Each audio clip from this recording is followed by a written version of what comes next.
लष्कर ए तोयबा या पाकिस्तानच्या दहशतवादी संघटनेनं मागच्या 20 ते 25 वर्षात भारताला नेहमी डोकेदुखी केलेली आहे. पण मागच्या काही वर्षात म्हणजे किमान मागच्या 1-2 वर्षात भारतानं देखील पाकिस्तानला त्याच भाषेमध्ये जबाब द्यायला सुरुवात केलेली आहे. आणि याच्यातली एक मोठी घटना विशेषतः लष्कर ए तोयबाच्या बाबतीत घडली ती 2025 साली ऑपरेशन सिंदूर नंतर. कारण ऑपरेशन सिंदूर नंतर भारतानं जे एअर स्ट्राईक्स पाकिस्तानमध्ये केले त्यापैकी एक एअर स्ट्राईक हा लष्कर ए तोयबाच्या मुरिदकेच्या कॅम्पवर झालेला होता. त्यामध्ये अनेक दहशतवादी मारले गेले होते. पाकिस्ताननं अधिकृत आकडेवारी कधीही स्वीकारली नाही, पण किमान या कॅम्पमध्ये 30 ते 35 लोकांचा मृत्यू झाला असण्याची शक्यता आहे, जे सगळे दहशतवादी होते. आता त्या कॅम्पची अवस्था आता सध्याची काय आहे, काय चाललंय तेही पुढे सांगतो. पण आता सध्या एक महत्त्वाचं स्टेटमेंट आलंय लष्कर ए तोयबाच्या एका ऑपरेटिव्ह कडून, म्हणजे एका दहशतवाद्याकडून. त्यानं ओपनली मान्य केलंय की मागच्या 4 वर्षात पाकिस्तानातल्या लष्कर ए तोयबाच्या 30 पेक्षा जास्त दहशतवाद्यांना भारताच्या एजंट्सनी मारले. मग इथं प्रश्न असा आहे की पाकिस्तान हे ओपनली मान्य का करतोय? दुसरी गोष्ट याच्यामध्ये आहे की लष्कर ए तोयबा या दहशतवादी संघटनेवर सध्या बॅन आहे. आणि जर बॅन असेल तर मग ही दहशतवादी संघटना डायरेक्ट सभा कशी काय घेऊ शकते? दुसरी गोष्ट, मग ही मारलेल्या दहशतवाद्यांची नक्की काही आकडेवारी आपल्याकडे उपस्थित आहे काय की एवढ्या लोकांना मारलं अननोन गनमॅननं? तर या सगळ्या गोष्टींची चर्चा करूया आणि प्रश्नांची उत्तर शोधूया आजच्या या व्हिडिओमध्ये. मी आहे रणजित यादव आणि तुम्ही पाहताय द मराठी बाणा. मी म्हटलं तसं लष्कर ए तोयबा ही दहशतवादी संघटना जेव्हा भारतामध्ये मुंबईवरती दहशतवादी हल्ला झाला ज्यामध्ये 166 लोकांचा मृत्यू झाला त्यावेळेला सगळ्यात प्रामुख्यानं वरती आली. त्या अगोदर देखील या दहशतवादी संघटनेच्या इतर काही कारवाया झालेल्या होत्या, पण मुंबईमधला जो हल्ला होता, जो कसाबनं केलेला होता, तो सर्वात मोठा हल्ला होता या दहशतवादी संघटनेने केलेला. आणि तेव्हापासून हाफिज सईद भारतामध्ये वॉन्टेड आहे. पण तो आता कुठं आहे याच्याबद्दल देखील आपण पुढे बघूया. पण झालंय असं की ओसेंट टीव्ही नावाच्या एका टीव्हीनं मागच्या काही दिवसामध्ये एक व्हिडिओ रिलीज केलाय. या व्हिडिओमध्ये स्पष्ट दिसतंय की पाकिस्तानच्या लष्कर ए तोयबाचा एक कमांडर आहे, त्याचं नाव आहे रिजवान हनीफ. हा त्या व्हिडिओमध्ये स्पष्ट म्हणताना दिसतोय की मागच्या 4 वर्षात 30 पेक्षा जास्त आमच्या सहकाऱ्यांची हत्या भारताच्या एजंट्सनी केलेली आहे. पुढे तो असं म्हणतोय की ही हत्या फक्त लाहोरमध्ये झालेली नाही किंवा काश्मीरमध्ये झाली नाही, तर ही हत्या पेशावरमध्ये, कराचीमध्ये, रावळपिंडीमध्ये, मुझफ्फराबाद, रावलकोट या सगळ्या ठिकाणी होते आहे आणि ही कंटिन्युअसली होते आहे. याच्यानंतर तो पुढं हिंदू धर्माबद्दल, हिंदूंच्या देवी देवतांच्या बद्दल अपशब्द वापरतोय, पण त्याची आपण चर्चा करायला नको. मुद्दा असा आहे की तो हिंदू आणि ज्यू या दोन्ही धर्मांच्या बद्दल बोलला. विशेषतः हिंदू आणि ज्यू यांची जी युती आजच्या काळात होते याच्यावर देखील बोलला. म्हणजे काही लोकांचा इस्रायलवरती आक्षेप असतो किंवा इस्रायल त्यांना आवडत नाही फॉर सम रिझन्स. त्यांना मला हे सांगायचं आहे, जे लोक भारताचा द्वेष करतात तेच लोक इस्रायलचा द्वेष का करतात या प्रश्नाचं उत्तर देखील तुम्ही शोधलं पाहिजे. धुरंधर चित्रपटामध्ये आपण बघितलेलं होतं की जहूर मिस्त्रीची 2022च्या 1 मार्चला हत्या झालेली होती आणि ती झालेली होती कराचीमध्ये. तो नाव लपवून वगैरे बदलून राहिलेला होता, पण तरी देखील त्याला मारले गेलं. त्याच्यानंतर 2022 मध्येच एकूण 3 दहशतवाद्यांच्या हत्या झालेल्या, ज्यापैकी एक होता लाल मोहम्मद, ज्याला काठमांडूमध्ये मारलं गेलं. अशा काही दहशतवाद्यांच्या हत्या झाल्यानंतर 2023 या वर्षामध्ये एकूण 20 दहशतवाद्यांच्या हत्या झाल्या. या सगळ्या अननोन गनमॅननं केल्या. त्यांची मी नावं तुम्हाला थोडक्यात सांगतो. एजाज अहमद अहंगार, बशीद अहमद पीर, सय्यद खालिद रजा, सय्यद नूर शोलाबार, परमजीत सिंग पंजवार हा खरं तर खलिस्तानचा दहशतवादी आहे, त्याला देखील मारलं गेलं. मुल्ला सरदार हुसेन, रियाज अहमद, मौलाना झिया उर रहमान, मुफ्ती कैसर फारूक, शाहिद लतीफ हा पठाणकोटच्या दहशतवादी हल्ल्यामध्ये सहभागी होता.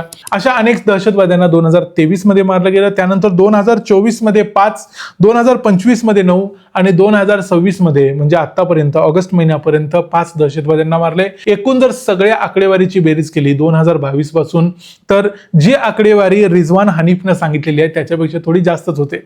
हनीफनं सांगितलं की 30 पेक्षा जास्त मारले. प्रत्यक्षात भारताच्या अननोन गनमॅननी 42 दहशतवाद्यांना मागच्या काही वर्षामध्ये मारले. कदाचित आता उरलेले जे 12 असतील ते LETचे नसतील, ते जैश ए मोहम्मदचे असतील किंवा इतर दहशतवादी संघटनांचे असतील, म्हणून कदाचित हनीफनं त्यांची नावं घेतली नसतील. आता लष्कर ए तोयबा या दहशतवादी संघटनेबद्दल थोडक्यात समजून घ्यायचं तर ही दहशतवादी संघटना सध्या पाकिस्तानमध्ये बॅन आहे, कारण संयुक्त राष्ट्रानं तिला दहशतवादी संघटना असं जाहीर केलेलं आहे. त्यामुळं लष्कर ए तोयबाचा जो म्होरके आहे तो म्हणजे हाफिज सईद, तो देखील पाकिस्तानामध्ये उघडपणे फिरू शकत नाही. खरं तर पाकिस्तानच्या कोर्टानं त्याला 78 वर्षांची शिक्षा दिल्या. त्या म्हाताऱ्याचं वय आता 76 आहे, त्याला 78 वर्षांची शिक्षा झाल्या म्हणजे तो जेलमधून कधीच बाहेर पडणार नाही असं तुम्हाला वाटू शकतं, पण प्रत्यक्षात त्याला जरी शिक्षा झाली असली तरी तो जेलमध्ये नाही. पाकिस्तान जगाला सांगण्यासाठी त्याला शिक्षा देऊन ठेवलेली आहे, पण प्रत्यक्षात तो आता सध्या लाहोरमधल्या मिलिटरीनं कन्फाईन केलेल्या एका अशा एरियामध्ये राहतो ज्याची कल्पना कुणाला देखील नाही.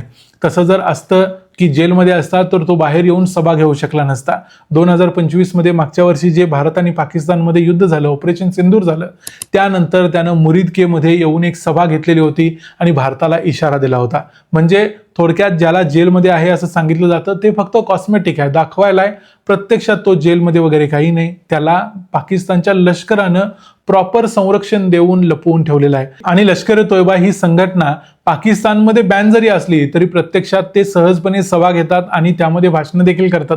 मग आता सध्या पाकिस्तानमध्ये एलईटीची परिस्थिती काय आहे ते पण थोडक्यात सांगतो. आता जाता जाता एलईटीचा विषय निघलाय. मुरिदकेमध्ये त्यांचा जो कॅम्प होता तो भारताच्या एअर स्ट्राईक्समध्ये उद्ध्वस्त झालेला होता, पण या कॅम्पची दुरुस्तीचं काम चालू झालेलं आहे. त्याला 15 कोटी रुपये म्हणजे 15 कोटी पाकिस्तानी रुपये खर्च आला असं सांगितलं जाते आणि त्यापैकी 4 कोटी रुपये पाकिस्तान सरकारनं दिल्यात अशी देखील इंटेलिजन्सकडे आपल्या महत्वाची माहिती आहे. यातली आणखी एक महत्वाची माहिती म्हणजे जी काही पैसे गोळा केले जात आहेत ते सगळे पूरग्रस्तांसाठी मदत म्हणून पैसे गोळा केले जातात, पण प्रत्यक्षात ते मुरिदकेमध्ये कॅम्प बांधतायत म्हणजे पुढच्या वेळेला आपण हल्ला करून तो परत तोडता येईल यासाठीच बांधत असावेत.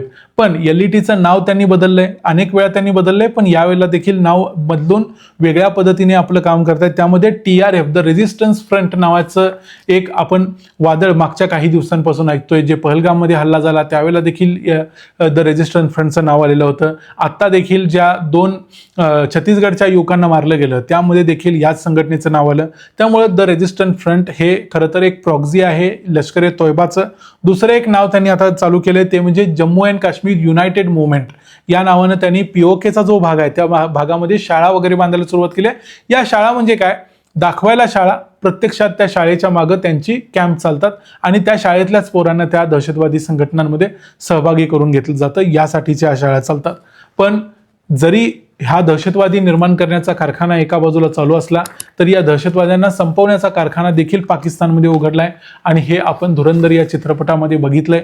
पाकिस्तानला देखील माहिती नाही कुठून लोक येतात आणि मारून जातात, पण प्रत्यक्षात हे काम चालू आहे एवढं नक्की. आणि आतापर्यंत 30 लोक जरी मेलेले असले या दहशतवादी संघटनांची आकडेवारी 42 जरी असली तरी ज्या दिवशी हाफिज सईद मरेल तोच सगळ्यात महत्त्वाचा दिवस असणार आहे भारताच्या दृष्टीनं, भारताच्या इंटेलिजन्सच्या दृष्टीनं.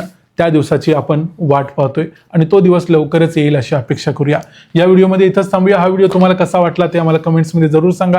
व्हिडिओ आवडला असेल तर व्हिडिओला लाईक करा, चॅनलला सबस्क्राईब करा. पुन्हा भेटू पुढच्या व्हिडिओमध्ये. तोपर्यंत पाहत रहा द मराठी बाणा. जय हिंद, जय महाराष्ट्र.